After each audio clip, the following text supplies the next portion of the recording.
l'altro giorno mi sono fermato al semaforo, scusa fratello,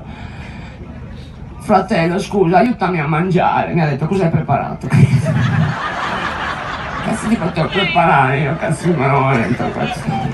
È così, sono in crisi, cazzo. Ci hanno messo in crisi anche noi, con questo cazzo di rotatoria, cazzo. Cazzo, anche gli zingari sono in crisi. Vi ricordate gli zingari che ti vendevano quel dizionario, cazzo, zingarelli, cazzo, te lo ricordi, cazzo? Che c'erano 8 parole, cazzo, tu dai me €1, io buona fortuna, cazzo. Adesso anche loro sono in crisi, cazzo. Io ogni tanto mi sparo qualche bigliasfero, cazzo, qualche cannoncino, qualche tiro me lo faccio, cazzo. L'altro giorno sono uscito, cazzo, scusando per uscito. Sono andato, cazzo, in biblioteca, scusando per biblioteca, cazzo.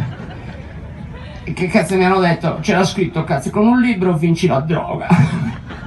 Nella porta c'era scritto tirare. Sono entrato. Con un libro vinci la droga. Gli ho detto, scusi, molta se ne vince, cazzo. Perché a me piace di brutto, ma